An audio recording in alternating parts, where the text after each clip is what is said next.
રાજકોટની અંદર જે હેલ્મેટની ફરજિયાત અમલવારી સરકારને ત્યાંના આગેવાનોની લડતની હિસાબે મોકૂફ રાખવી પડી. રાજકોટની પ્રજાને અભિનંદન છે, પરંતુ મારે સરકારને કહેવું છે, ગૃહમંત્રીને ખાસ કરીને કહેવાનું છે અને મુખ્યમંત્રીને, રાજ્યના હિતમાં કાયદો જો હોય તો એક જગ્યાએ ન હોય, એક શહેર માટે ન હોય, સમગ્ર રાજ્ય માટે હોય અને સમગ્ર દેશ માટે હોય. હેલ્મેટની ફરજિયાતી કોના લાભ માટે ફરજિયાત અમલવારી થાય છે એ પ્રજા હવે સમજી ચૂકી છે. કોઈ કંપનીઓના લાભ માટે કે પોલીસને માટે, સરકારને લાભ કરવા માટે, પ્રજાના લાભ માટે નહીં, પ્રજાની સુરક્ષા માટે નહીં. જો પ્રજાની સુરક્ષા માટે હોય તો સારા રસ્તા આપ્યા હોત સરકારે.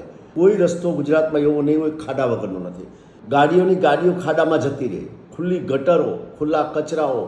જો પ્રજાની સુરક્ષા હોત તો સરકારે પહેલાં વિચાર્યું હોત કે સારા રસ્તા આપ્યા હોત. ત્યારબાદ જો અમલ કરાયો હોત તો એમ લાગતે કે પ્રજાની સુરક્ષા માટે છે, પણ સુરક્ષા માટે નહીં, માત્ર સરકારના લાભ માટે, પ્રજાને લૂંટવા માટે છે. રાજકોટની પ્રજાએ જે અવાજ ઉઠાવ્યો એવો પ્રજાનો સુરતની પ્રજા તેમજ અન્ય જગ્યાએ જે હેલ્મેટની અમલવારી ચાલુ છે ત્યાં ઉઠાવવો જોઈએ. અને ત્યાંના આગેવાનો, ચૂંટાયેલા પ્રતિનિધિઓને પણ હું કહેવા માગું છું, તમે આવો મેદાનમાં આપણે સાથે મળીને આંદોલન કરીએ. જે પ્રજાની લૂંટ ચાલે છે સરેઆમ, આજે પ્રજા અસંખ્ય મಟ್ಟમાં સમસ્યાઓથી ઘેરાયેલી છે અને એ સમસ્યાઓથી ઘેરાયેલીમાં એક વધારો હેલ્મેટનો પણ છે. તો આ હેલ્મેટની અમલવારી આખા રાજ્યમાં મોકૂફ રાખવી જોઈએ અને દરેક શહેરોની અંદર હું તો એમાં પ્રતિનિધિને કહું છું કે તમે દરેક પ્રતિનિધિઓ જો સાચા પ્રજાના પ્રતિનિધિઓ હોય, સાચા જો રાષ્ટ્રભક્ત હોય, સાચા રાષ્ટ્રની સેવા કરનાર, ભ્રષ્ટાચાર મુક્ત કરવા માંગતા હોય તો આવો મેદાનમાં અને આ હેલ્મેટની અમલવારી મોકૂફ રખાવીએ.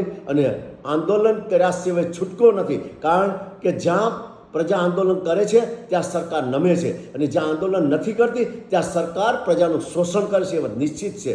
ચાલો સૌ સાથે મળીને આંદોલન કરીએ. આભાર. વંદે માતરમ.